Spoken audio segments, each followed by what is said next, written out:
Hey guys, welcome back. This is video 9 in our Homeschool Bravely series.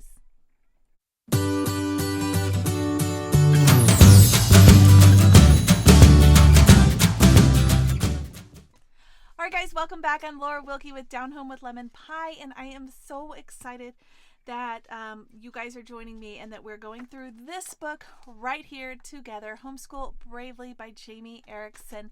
Wow, we are starting part 3 of this book today, The Solution. So this is a super awesome chapter. I'm so glad you guys are joining me with this because this chapter is very important. It's very good. It's very full of it's just really good. You'll see in just a minute. But all right, but before we get started, I want to tell you guys that this is the 4th book that I have gone through with you guys as a group with commentary. And if you want to go back and check out some of the other books that I have gone through, God Schooling is so wonderful. I highly recommend it. All of these are linked below in the description of this video. They have their own separate playlist, and God Schooling is just so rich and full of trusting God, and it's very similar to this one if you are enjoying this one as well. We also went through The Hidden Art of Homemaking. If you have not read that book before, I highly recommend it. It was actually a viewer requested book and one that was recommended to me by the viewers, and I'm so glad we went through it, guys. It was so full of rich, wonderful information for homemaking and so applicable. So if you want to check that one out. And then the other one we have gone through together was M is for Mama, which is so great, mamas, if you are struggling with Christian motherhood, or maybe you weren't raised in a Christian household, or if you just need some new fresh ideas. M is for Mama is so wonderful for that as well, so you could check that out. We are, like I said, we're on chapter 9 of Homeschool Bravely, and this puts us in the last section of this book. It's divided into 3 parts. Part 1, 2, and 3, and we are starting part 3 today with chapter 9. She starts this whole section off with a quote from Jamie Martin that says, "Our society has made an idol of getting things done, making that our top cultural priority. But instead of asking, am I doing enough? Why not ask, am I doing what's mine?" I think that is a very appropriate quote for this chapter. This chapter is called It's Homeschool, Not School at Home. And oh my gosh, so many times through the years have I had to repeat that and tell myself that and remind myself that we are not homeschooling so that we can make our homes into the public school model, the traditional school model that the world is telling us is appropriate and right and the best and all these things. No, we are homeschooling because it's what's right for our families. And if the public school model was right, then why are we not sending our kids there, right? So if that's what works for our homes, why are we not doing that? Why don't we just send our kids there? And it's so good. It's such a good reminder because I was a public school kid myself, and it is very hard to break out of those molds, those habits. And so this chapter is so good. And even for myself, I am a very well seasoned homeschool mom. We have 7 kiddos. They range in age from 3 up to 14. My oldest is in 8th grade, and they go all the way down. I have twins in 1st grade, and then our toddler who's 3. And you know, we've been doing this a long time. We've been doing this from day 1 with my oldest. We'd never tried out public school or anything. We just knew this is what we wanted to do. And still, I find myself occasionally where it's struggle for me to break out, especially as we're getting into some of these higher grade levels. And I'm thinking, well, that's what they do. That must be right. And I have to pull myself back. So this chapter, so good for that. So let's see what Jamie Erickson has to say. She says, let me see. Many mothers who choose to homeschool do so because they want to provide something different for their children from what the other guys are offering. But somewhere along the way, they begin to notice all the issues. She lists them here. So often we allow our past experiences and expectations of what school is to hitchhike into this new journey. we start to look at real school and real teachers that we all know. So we use their plans, their methods, their benchmarks, and single-handedly sabotage our own efforts.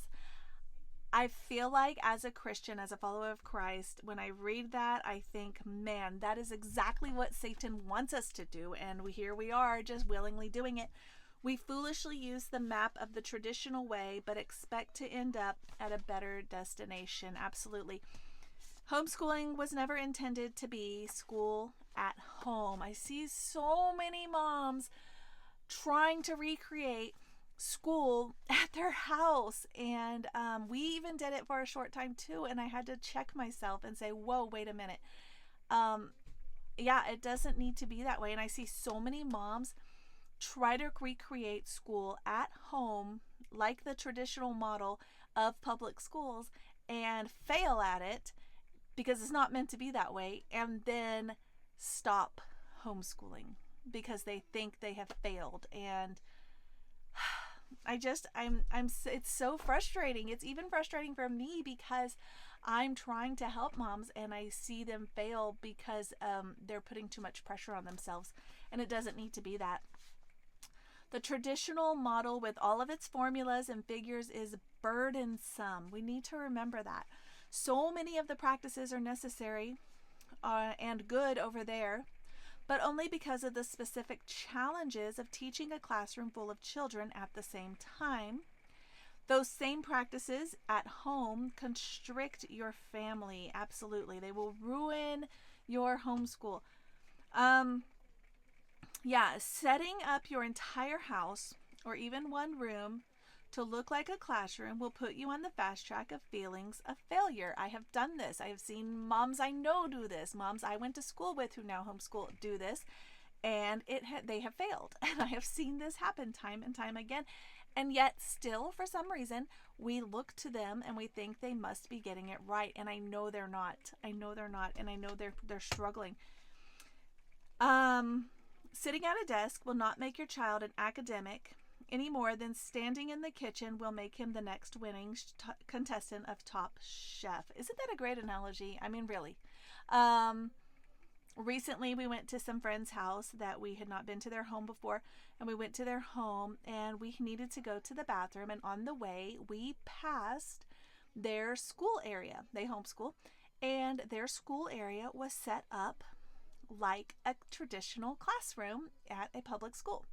There were desks for each child. They had all their supplies and things at each desk.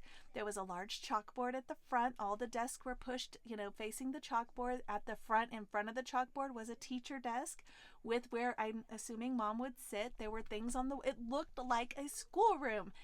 And I couldn't help but think of the struggles they possibly are dealing with because they're trying to make it school at home. So all of this stuff can be more of a distraction than a hindrance to learning at home. A homeschool works best when it is family friendly and welcoming to all members of the home. Caging older children in a designated classroom all day presents 3 obvious problems.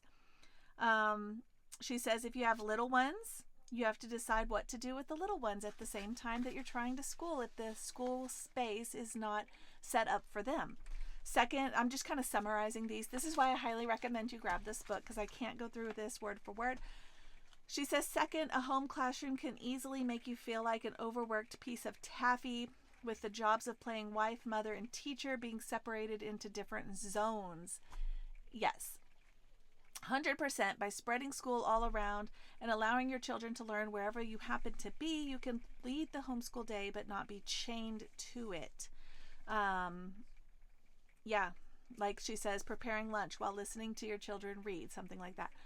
Absolutely makes way more sense. I definitely agree. And last, if his learning always happens in a certain space at a certain time with certain tools, your child will begin to think that learning can only ever happen this way. I tell my kids all the time, they will say things like, are we doing school today? And my answer all the time is, Of course we're doing school. Everything we do is school.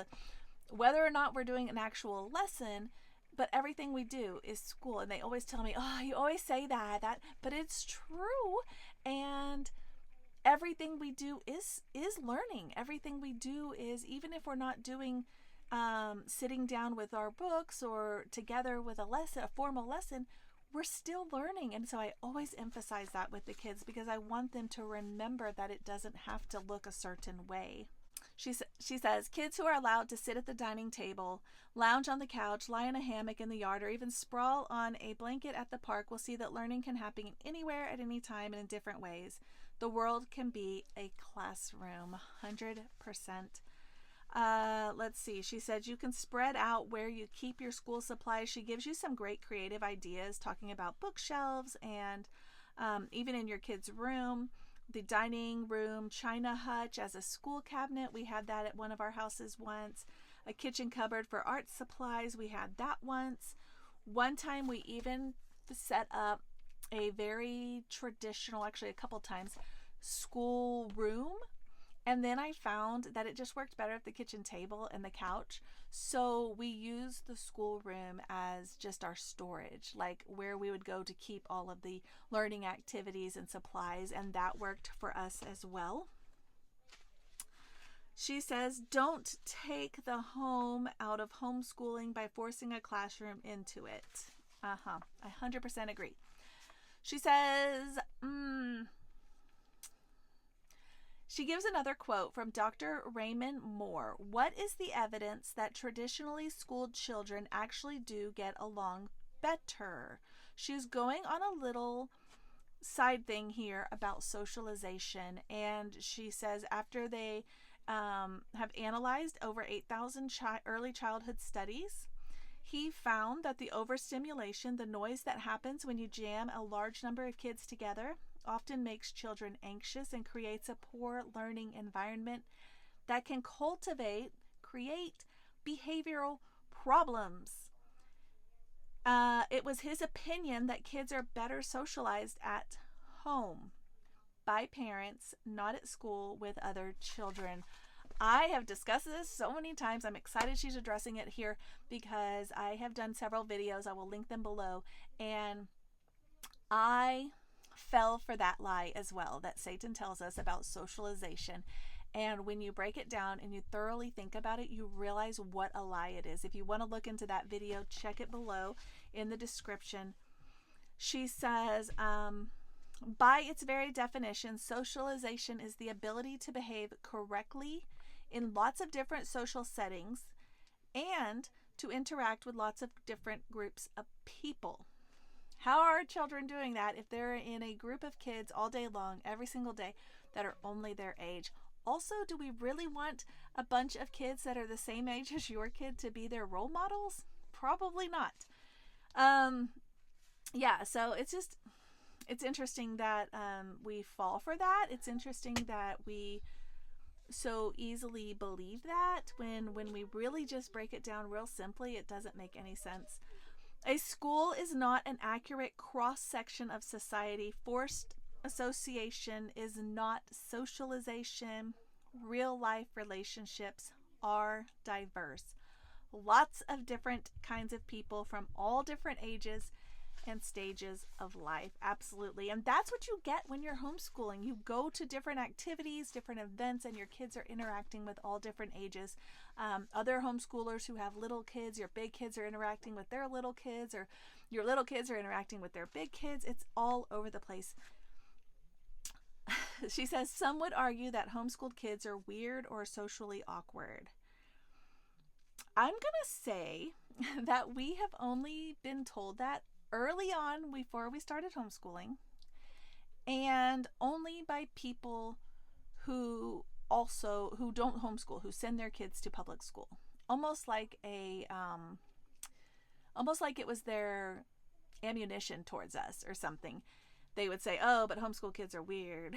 And it's interesting because what they forget, and what I've pointed out in several videos on my channel, is that public school kids are weird too. They are. They are socially awkward. I know lots of people that went to public school as adults, socially awkward. I know lots of kids when I was in public school, as kids, socially awkward. They were weird too. And I'm going to tell you, the weird kids are weird because they're just weird. They just are made that way. They're just different. That doesn't mean it's bad. I'm not saying that. I'm just saying, like what she says, the shy kid is going to be shy whether they're homeschooled or public schooled. The energetic, outgoing kid is going to be that way whether or not they're going to public school or homeschool. The location of their education does not create that, okay? It does not create that personality trait. That's who they are. So I love that. She goes into that for a bit. And then she starts talking about how homeschooling can be, she calls it a greenhouse.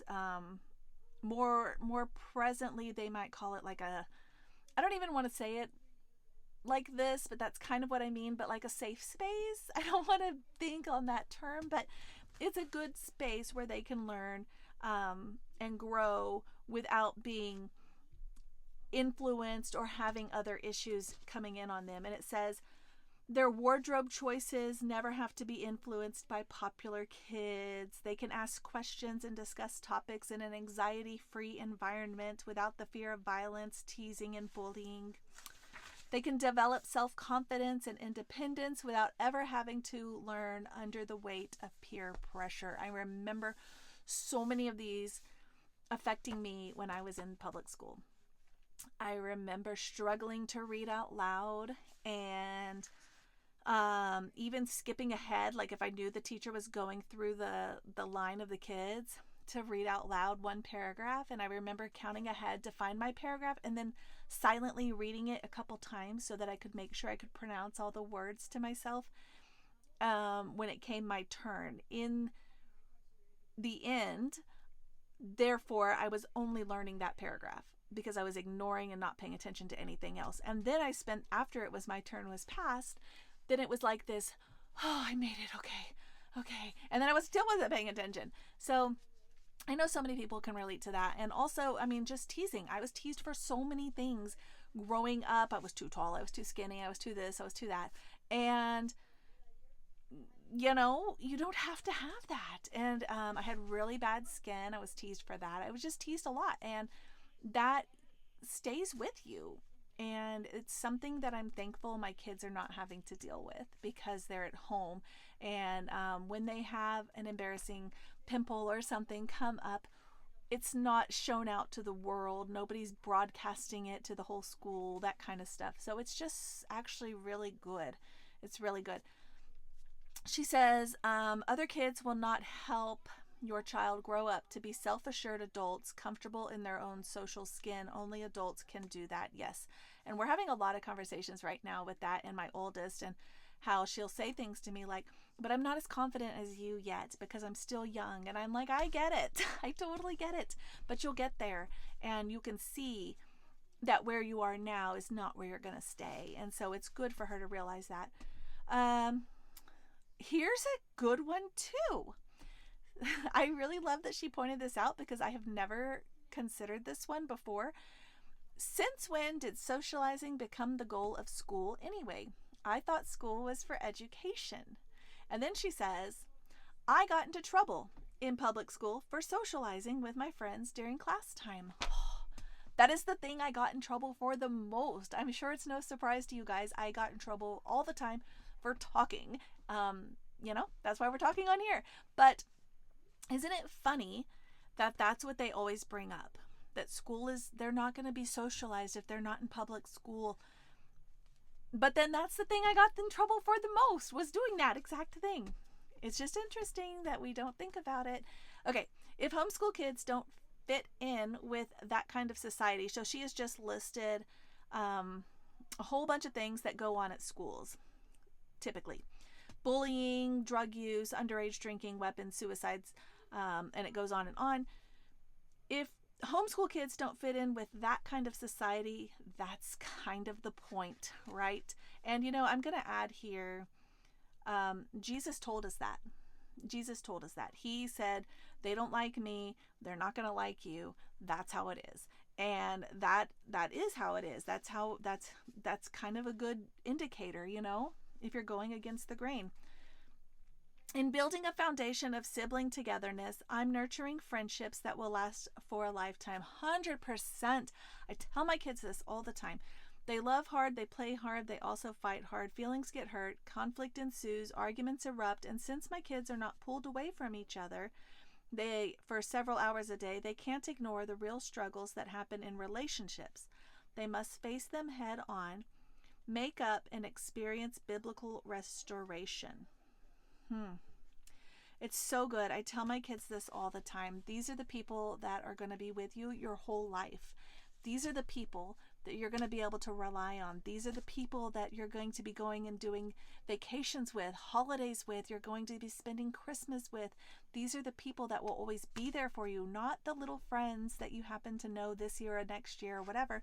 They may, some of them, but overall, your family is what's there forever. These are the people who are going to be at your kids' birthday parties. These are the people that are going to be, you're going to be doing things with. And so it's interesting that we always try, like the world tries to put this focus, even when I was growing up, on friends. And I remember that being a big focus. And therefore, I did not connect as much with my family because I thought the focus was friends. And eventually, we graduated, and it was almost like the next day, everybody went their own way, and most of the friends from high school I didn't even know anymore, and all of a sudden, it was to the college friends, It's just really interesting. I love this next quote so much. They must learn to resolve problems and redeem relationships, life skills that are lacking in many adult friendships and marriages. 100%, 150%. Some Christians would counter with the be in the world and not of it argument, as if just being in school equals evangelizing. Yeah, she's clever in this one. I did a talk about this specific topic a couple chapters back, if you have not been keeping up with the videos. But she's really clever the way she addresses this. She says, evangelism is not just a worthwhile goal. It's a command from Mark 16:15. Correct.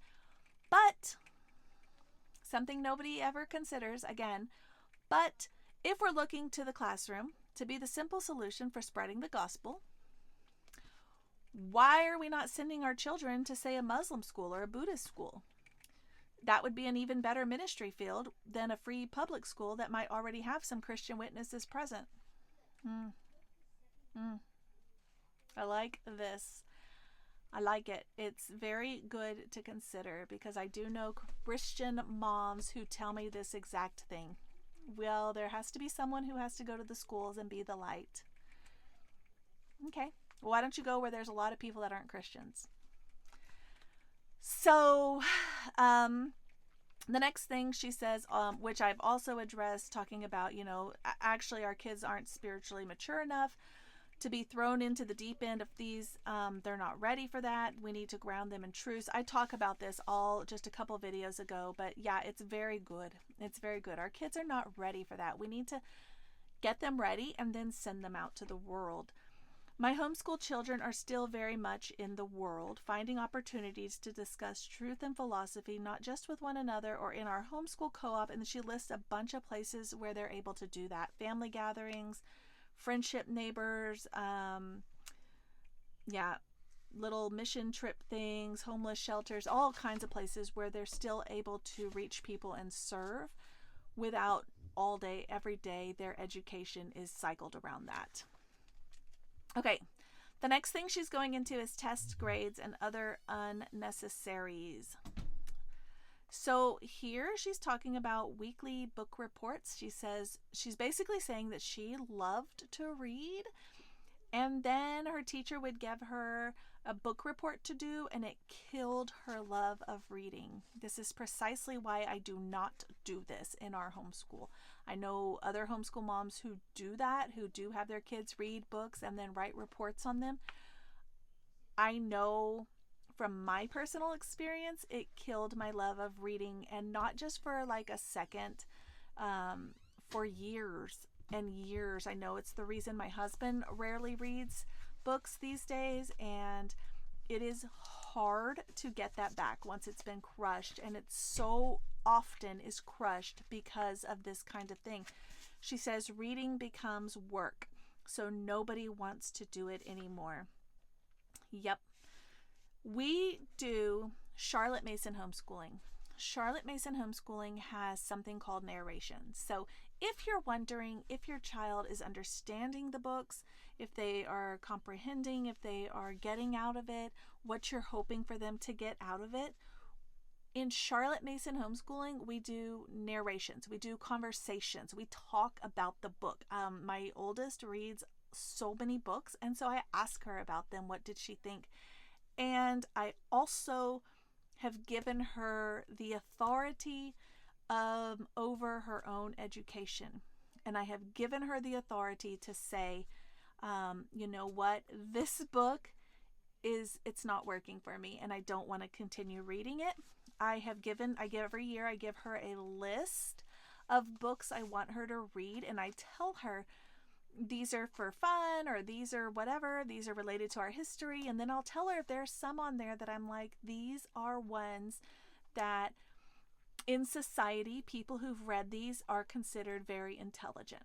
So these are some you may want to be familiar with. And things like classics, things like that. And I'll tell her that. And so, but I also give her the authority over her own education to say, I started reading that and it was not what I was wanting to read. And I'm like, that's fine. You tried it. That's okay. Now you've been exposed to it. If you want to try it later, you have that opportunity. If you decide you don't ever want to come back to it again, that's okay too. There's so many books that I've never read and so many books that I've read as an adult, but was exposed to and not interested in as a teenager. For example, as a teenager, we were required to read Tom Sawyer, and I just couldn't get into it. I wasn't interested at all. As an adult, I read it and did it as a read aloud with my kids and found it fascinating. And the kids enjoyed it, and especially my boys. So I don't think that sometimes we think, oh, well, if they don't read it at this age or whatever, while they're in school or while they're under our roof or whatever, they're not ever going to read it. They may come back to it, and that's okay. Exposing them to it, I think, is what's really matters. And like I said, then we do questions and we do narrations and we talk about it. Sometimes I'll have them, if it's a lesson or something like that, I'll have them draw a picture of it or just continue writing some facts about it, whatever it is. But they don't have to do a full-on book report for everything they read. She does give you some great questions here for narration. This is awesome. And I have a bookmark that we printed online, and it's actually from Simply Charlotte Mason's website, and it's free to print online. And it has so many questions and things that you can ask your kids, like, tell me about this, tell me about that, what character do you relate to, what did you think about this? And I just keep it in the books, like in our history book or whatever. And then as we're reading, if they're struggling with giving me back a narration, then I'll just ask them one or two of those questions. And when I see that they can retell it, then we're good. We're good. So she talks here, the next thing, test grades and grade levels are also on the list of usual suspects. We've all been conditioned. I like that word, conditioned, to view them as a necessary part of education because they come from the large operating system of public schools, which is familiar. But they actually have very little to do with real learning. 100%. Have you ever learned something just to pass the test the next day and then you forgot everything? Same idea. So in grade levels, oh my goodness, even in public schools, that's the truth. There were lots of people that were in my grade level but would leave class to go to a different class for help with reading or whatever. And I was in the gifted and talented program at our school, and we would leave to go get more challenging work. And some kids would leave and go get simpler or more challenging, whichever. And it's interesting because I like the way she phrases this. I'm going to tell you in just a second, but right before we get that, she says, in the early 20th century, school districts, this is really interesting, were restructured and small one-room rural classrooms were consolidated and replaced by large urban schools. We were an industrialized nation that needed a labor force familiar with the factory model. So grade levels became the standard. That is why grade levels were created, to make us all factory workers. What? Okay, the next thing that I was just talking about. Somebody asks her daughter what grade she is in. She says, I thought this was so hilarious. According to the public school, because of her age, she's supposed to be in 9th grade. But she's actually doing college level vocabulary and logic, 11th grade math, 10th grade grammar and science, and 9th grade spelling. Can anybody else relate to that? 100%. Excels in certain areas, struggles in others. Yes, very, very much so. All of my kids fall under this little umbrella. Some things they're great, some things not so much. And we have to work harder. Some things were grade level, some things were above, some things were below. Who created the grade levels and who decided what goes in the grade levels, right? Okay. Teachers use a test to assess progress only. Teachers can't shift. She's talking here about spelling, like they're learning, but they're not learning. And then they test them, but they don't go back and relearn what they missed on the test. They just keep moving forward. Yep. It's a very good information there. All right. Let me see. She says in spelling, for example, she teaches spelling skills, not spelling words, so they can learn to become good spellers. It's very good. I'm having to skip a little bit because the video is getting a little long, but like I said, get your own copy so that you can go back and read this more thoroughly. She talks here about her kiddo had a test that they had to do for their state that they live in, like an annual test. And it had a picture of a child eating soup or a bowl of soup, and they had to decide which utensil they were going to use. And she said her son picked the fork and got it wrong on the test. And later she asked her son, why did you pick a fork for the soup?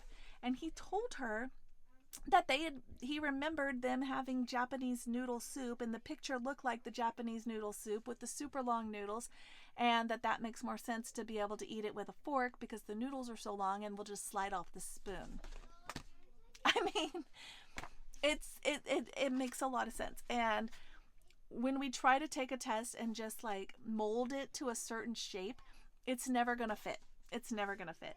The result of the test didn't actually measure his reasoning any more than it measured a whole host of other important skills like his creativity, his self-control, loyalty, faithfulness, determination, courage, skills that he's worked hard to master all year long. It didn't even measure those. So it's interesting. It's easy to believe that when your kid gets an A on those tests, you get one too, as if your value is directly related to their abilities or inabilities. This is very important. Be wary of that ledge, lest you fall into a pit of your own making. Don't allow your child's success or lack thereof to determine whether you get a pass or fail as a teacher. Their outcome is not necessarily your outcome. You can plan until your eyes cross, but you still may watch them not be interested in it, and that's okay. She says, you are giving yourself far too much credit and far too much blame. You're implying that you have to be an expert at absolutely everything in order to impart all of that everything to your child, or they will have irreparable gaps in their education. You know what? My mother-in-law, who is a very wise homeschool mama, told me once, she said, I told my kids, I've taught you to read, and because I've taught you to read, I have succeeded in homeschooling. If there's anything else you want to know that I have not taught you, or where you feel like I have failed you, I've taught you to read, and you are capable of learning those things on your own. And I think that's very important, kind of freeing to moms, because we do feel like, what if we miss this? What if we forget that? What if we don't teach this? And that's where the other book I was talking about, God Schooling, comes in too. God will pick up all of those things, all those little pieces. He will take your best efforts and put it all together into a wonderful, beautiful masterpiece. I've seen it happen with my own children, and you know, you're going to miss things. You just are. There's going to be things you're teaching very hard and your kids just aren't interested, or they weren't listening or whatever. And it's going to happen. She says, she talks about how she was supposed to memorize the parts of the heart. And she says, I never actually learned the heart's functions and the parts of the heart until I was clinging to my daughter's hospital bed in ICU. Okay, I never truly learned any of them until she's talking about her sevens times multiplication, until she had to teach them to a third graders decades later. This is so important, this next thing, because I have gone to school. I went to school. I got my associate's, bachelor's, and master's degree. And then some people think that that is a indicator of how intelligent I am. But I'm going to tell you, when I graduated with my master's degree, the amount of information I have learned since then compared to what I learned when I had the degree, when I graduated, is incomparable. Like, there's so much more that there is. And what is a degree? What does that measure? Who cares? So you studied it and you took a test. Who cares? And I think that so much pressure is put on that. God schooling also goes into that as well, talking about colleges. But she says she was an A student, top of her class, earned an academic scholarship to college, later asked to speak of the graduation ceremony, and yet I knew very little. I felt like this as well. I felt all this praise because I had my master's. Who cared? But I felt like I still was very lost and didn't know a lot of things. And this is why. This is why. Many gaps in my public school education. 75 years worth of studies have shown that students in traditional school models retain only a small fraction of what they learned from year to year, and I was no exception. Absolutely. She goes into a whole bunch of things that she learned later as an adult. I'll let you read those. But then we skip over to here. This is like so important. I wanted to point this out. It's from a British educator, Charlotte Mason, once said, this is the model we use for homeschool, and I highly recommend you look into it if you are not using this model. Self-education is the only possible education. The rest is mere veneer laid on the surface of a child's nature. You can give everything to your children, but if they're not wanting to learn it, it's not there, they aren't going to learn it. So Charlotte Mason method focuses more on that. That's why I don't require my daughter to read every single book I hand her, or write me reports on them, or take tests and all these things on them. That is why. That is why. Don't allow curriculum detours or your own academic shortcomings to plant seeds of failure or fear of failure. Homeschooling bravely does not mean you have to teach every single thing. It just means you get to decide what, where, and by whom it's taught. She talks about how she farms out a lot of the subjects, and that's okay. This is your home. We're wrapping it up. This is your school. If you've been operating from any other premise, you've been spoiling your own efforts. No wonder you felt fearful. No wonder you've contemplated a forfeit.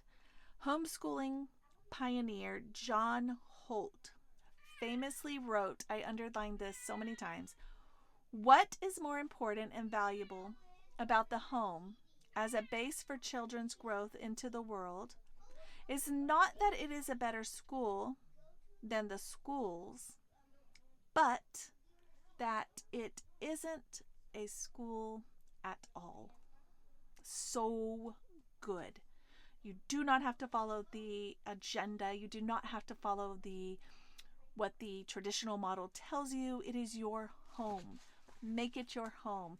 In fact, I have even gone so far as to quit referring it to school time. I'm referring it to lesson time, because I read a book recently and that's what they referred to it. It was an old-timey classic book, and they talked about how after breakfast they would do their lessons, and so I have started referring to it as our lessons instead of our school, because school sounds so like a building, a separate routine, and I liked the lessons so much better, so I have even started doing that. All right, guys, that wraps up this chapter. We have 4 more to go, 10, 11, 12, 13, and we will finish this whole book, guys. I am enjoying it.